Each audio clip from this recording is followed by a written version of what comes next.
আমার মায়েরা স্বামীর কাছে সাজে না, মালদা টাউন যাবে, 3 বার ফেরেন লাভলি, 4 বার ঠোঁট পালিশ, আর ড্রেসিং টেবিলের সামনে 3 বার খালি কুঁচা করবে, পিন গাঁথবে, আর এরম করে দেখে কিরম লাগছে, চুলটাকে নিয়ে আবার এরম করে ফেলাবে, কিরম লাগছে, দিয়ে মালদা টাউনে হাঁটছে মনে হচ্ছে যেন হিম্মা মালুনি।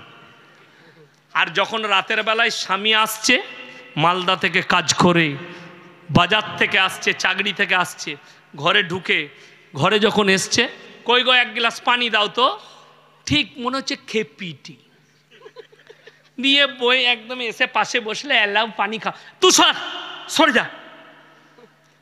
তখন দেখলে আমার স্বামী তো আমাকে ভালোবাসে না, তখন হুজুর খুঁজে বেড়াচ্ছে, কোন হুজুরের তাবিজে আমাকে স্বামী ভালোবাসবে।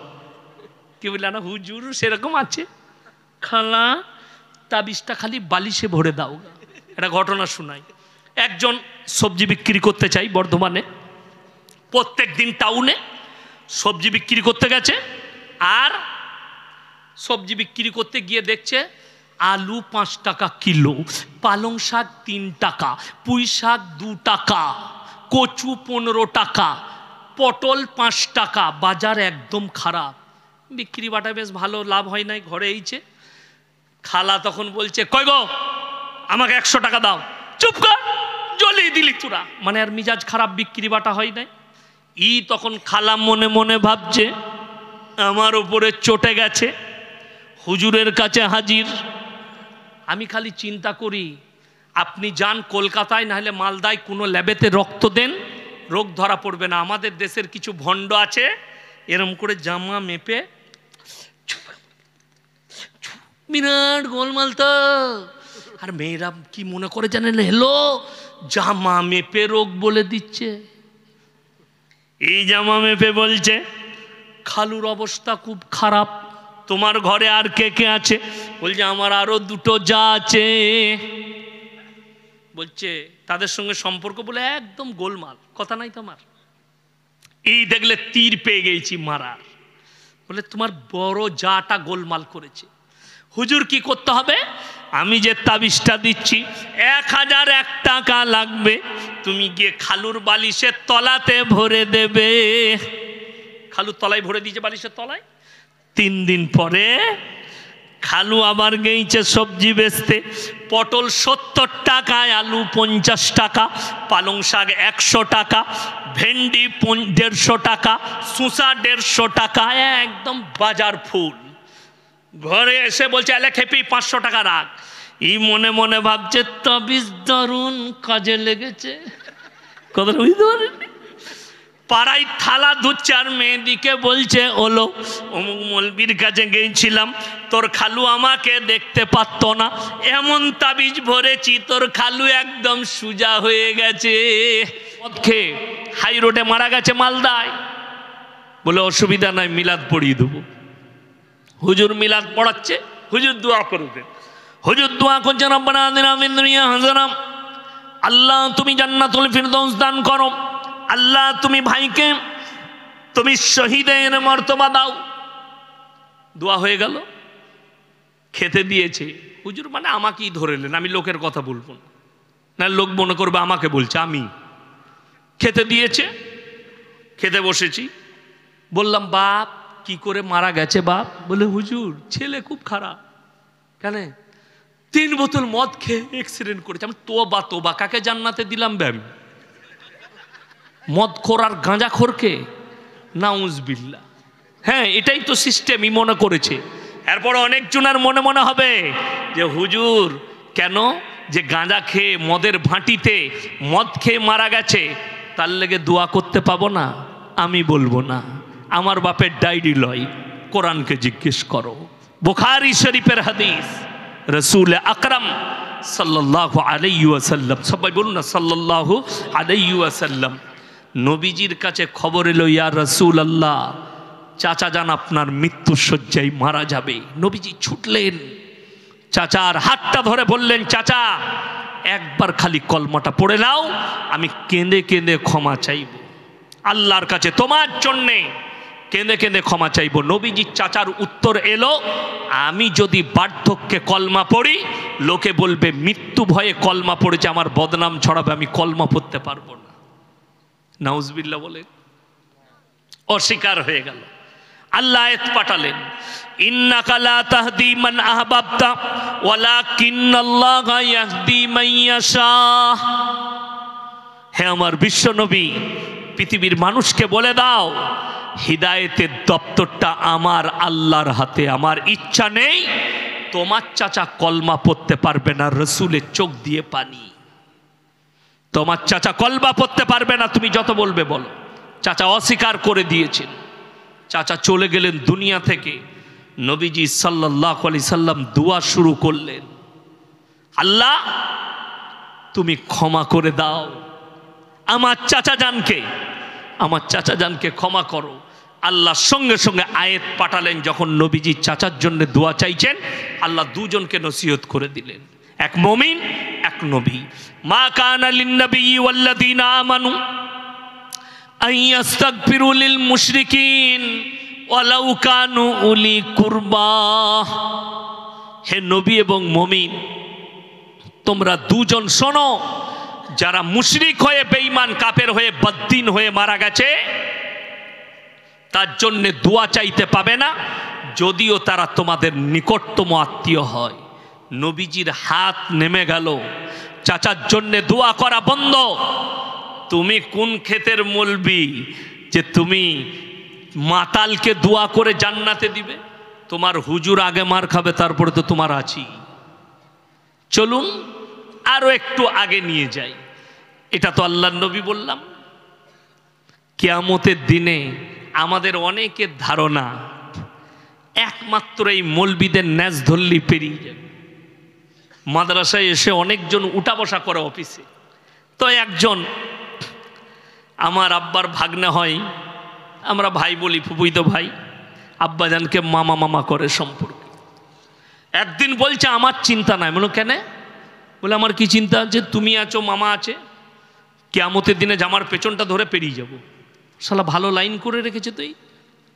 আমরা লাইনটা তোমার দারুণ ভালো, কোনো নামাজ ফামাজ কিচ্ছু পড়ার দরকার নাই আমলের, মামার আর মামাই তো ভাইয়ের জামার পেছনটা ধরবে, জান্নাতে ঢুকে যাবে, তাই তো? বলে হ্যাঁ। আমরা তোমার মামার কি হবে তোমার মামা জানে, তোমার ভাইয়ের কি হবে তোমার ভাই জানে। আমরা এক নম্বর কথা, তুমি যেদিকে ভাবছো এদের ন্যাজ ধরে পেরিয়ে যাব, কোরআনে আছে ফালানাস আলান্নাল্লাযীনা উরসিলা ইলাইহিম ওয়ালানাস আলান্নাল মুরসালিন, সূরা আরাফ প্রথম পৃষ্ঠা।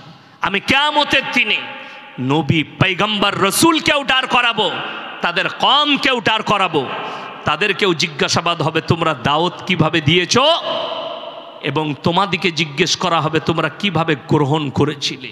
প্রত্যেকটা নবীর উম্মতিকে সওয়াল করবেন আল্লাহ কিয়ামতের দিনে।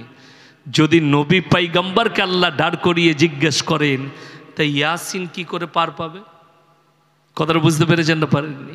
আমাদের দেশের সিস্টেমটা ওই জন্য খারাপ।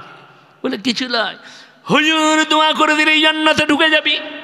তোর হুজুর আগে মার খাবে, তারপরে তুই জান্নাতে যাবি অনেক দেরিতে। এই যে পাগলামি সিস্টেম, শুধু এটা নয়, এমন একটা পুক্তা দলিল দেব মারাত্মক।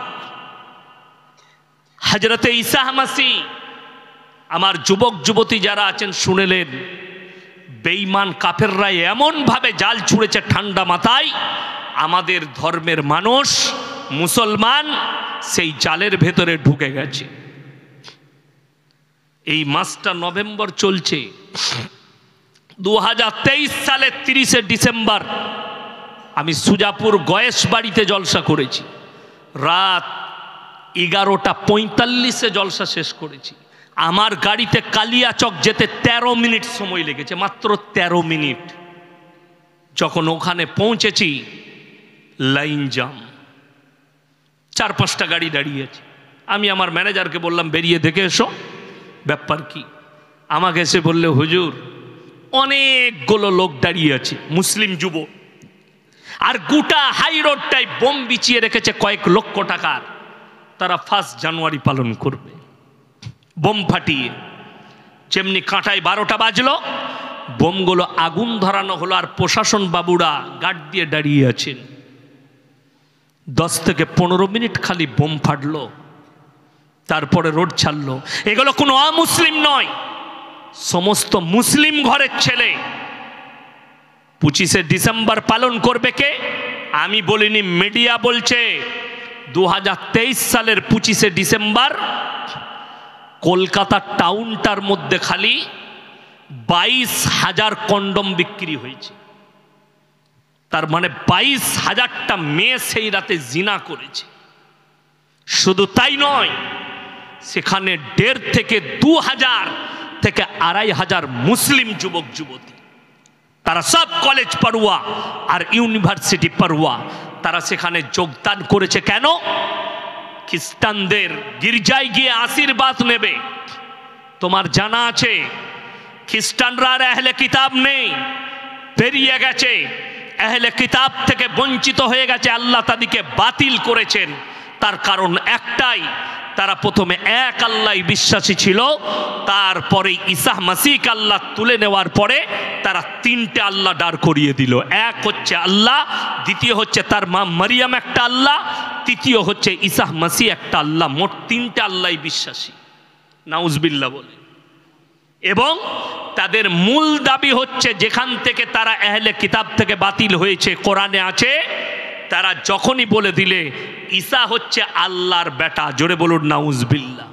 আল্লাহ বেটা থেকে পাক, স্ত্রী থেকে পাক, আল্লাহ পানি থেকে পাক, আল্লাহ পায়খানা থেকে পাক, আল্লাহ খাওয়া দাওয়া থেকে পাক, সমস্ত কিছু থেকে আল্লাহ পবিত্র, আল্লাহ পাক। অথচ এরা দাবি করে বসলো ঈসা হচ্ছে আল্লাহর বেটা।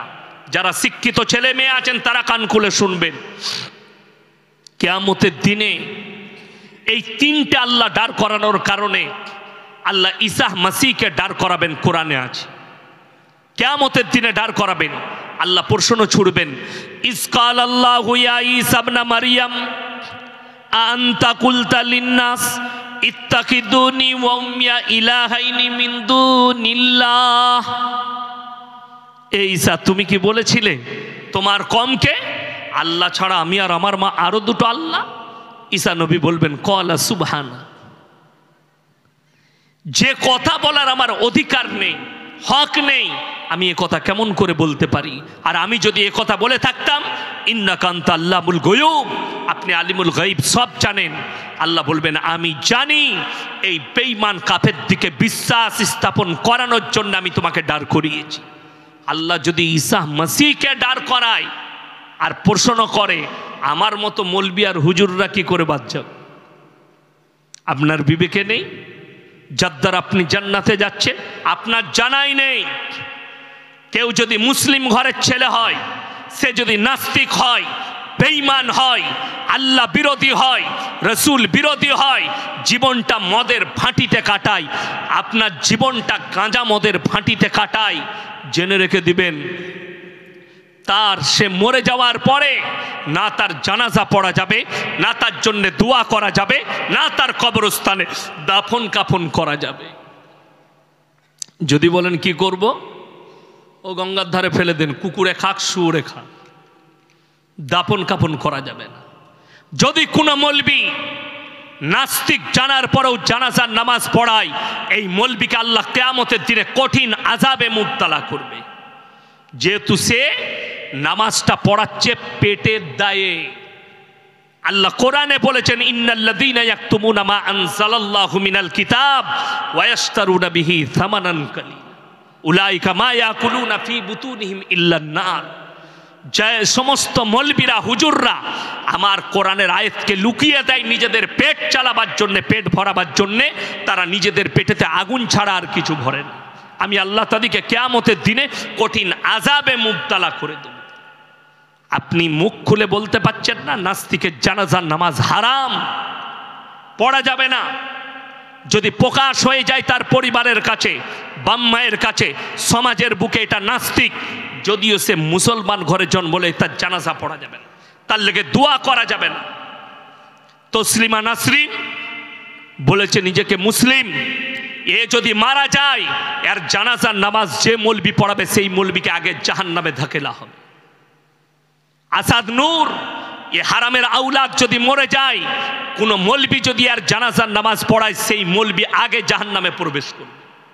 এই নাস্তিকদের, বেঈমান কাফেরের জানাজার নামাজ পড়া যাবে না। এটা আগে আপনাকে জানতে হবে যে নাস্তিকের জানাজার নামাজ নেই, আল্লাহ বিরোধীর জানাজার নামাজ নেই। যদিও সে হাজি সাহেবের বেটা হোক, মৌলবীর বেটা হোক, সে কোনো মুহাদ্দিসের বেটা হোক, সে যদি রসুল বিরোধী হয়, কোরআন বিরোধী হয়, আল্লাহ বিরোধী হয়, না তার জানাজার নামাজ পড়া যাবে, না তাকে কবরস্থানে দাফন করা যাবে। এইটা হচ্ছে রসুলের আখলাক। আর তুমি বলছো মৌলবি হায়ার করে দোয়া করে জান্নাতে পাঠাবো। জীবনটা মদের ভাঁটিতে কাটিয়েছে, জীবনটা গাঁজার ভাঁটিতে কাটিয়েছে। ইমানদারির সঙ্গে বলুন তো, আমাদের অনেক লোক আছে মুসলমানদের, সকালবেলায় বিড়ি না খেলে তাদের হাগাই হয় না। ঠিক বললাম না ভুল বললাম? হ্যাঁ, সকালবেলায় অনেকজন আছে গুটকা না খেলে হাগা হয় না। ছিঁড়া হারাম করে মুখে গুটকা ভরবে, দিয়ে পায়খানা ঘরে ঢুকবে। জানেন আপনার হাদিসে আছে পায়খানা ঘরের ভেতরে কোনো জিনিস খাওয়া যাবে? রসুল নিষেধ করেছেন, সুন্নতের খিলাফ, ওখানে খাবার জায়গা নয়। অথচ মুসলমান পায়খানা ঘরে বিড়ি টানে ফুসফুস করে।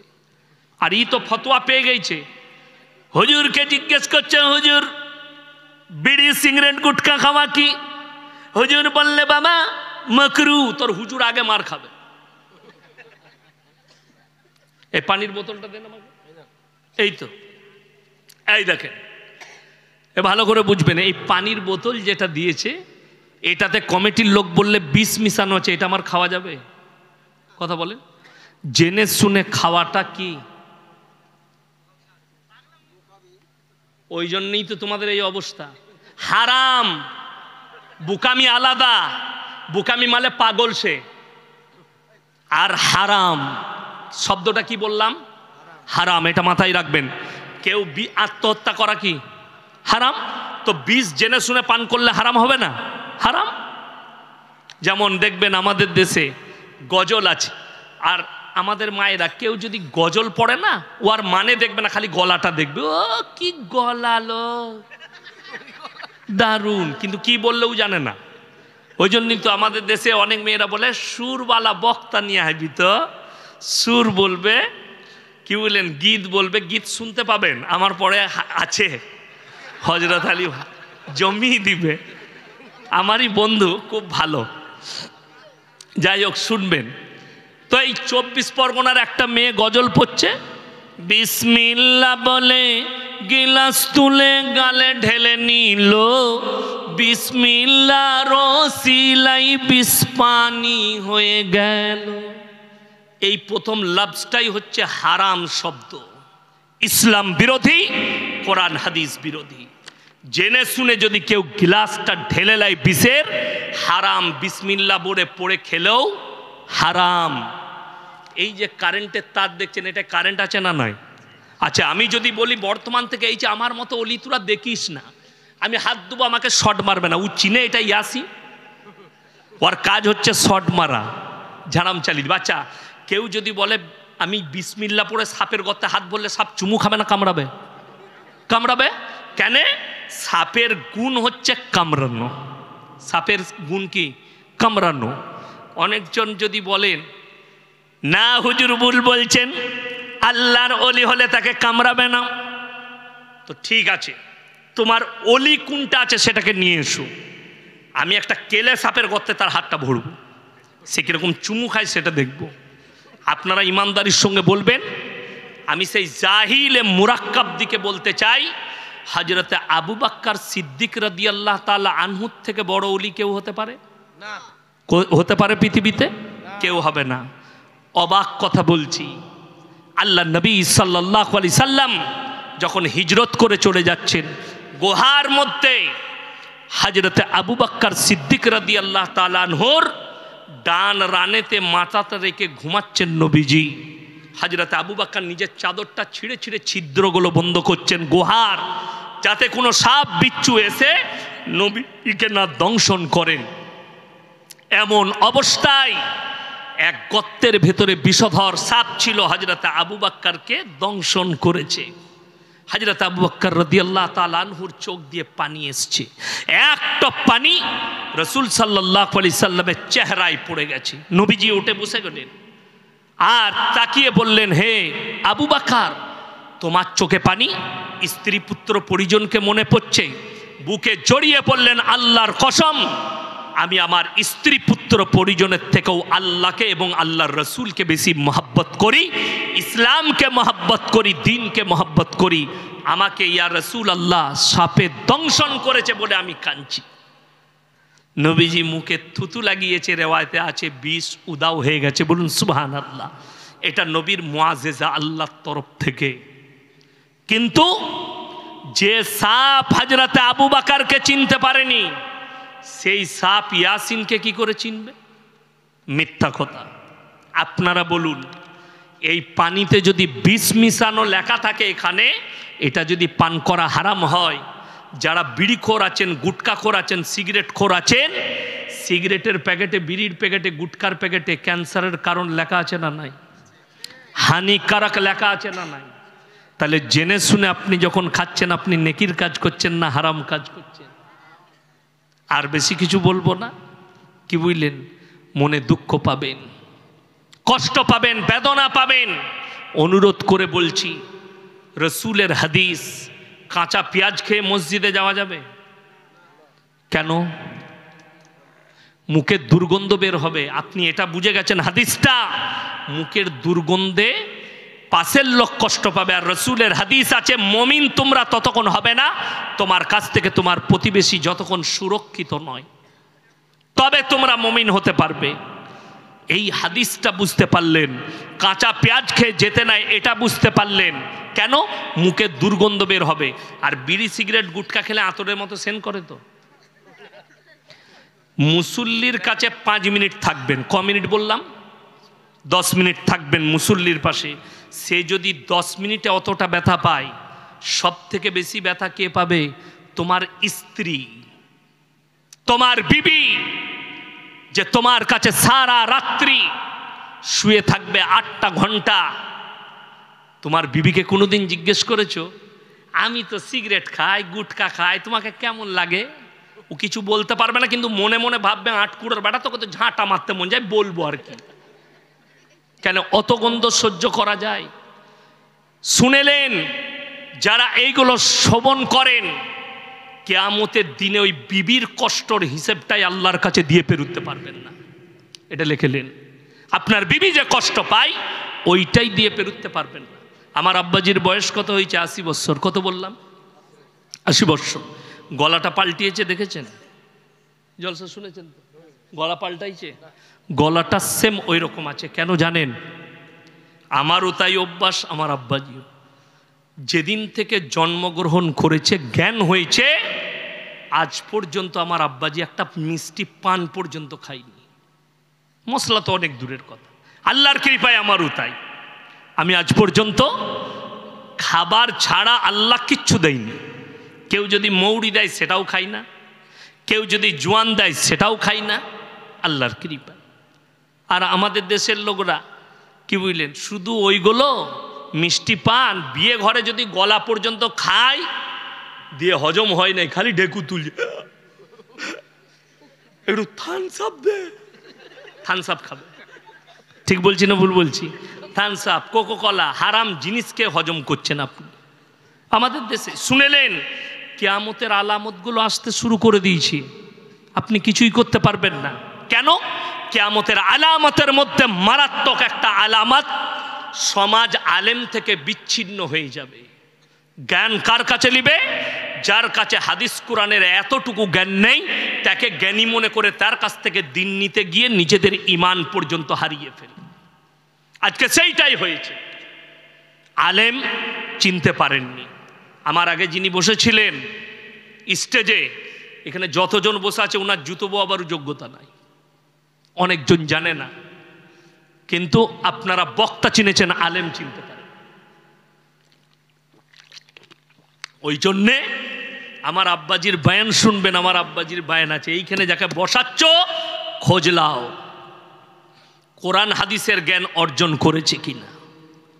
যদি না থাকে সমাজকে বিপদে ফেলিয়ে দিবে, এমন বিপদে ফেলাবে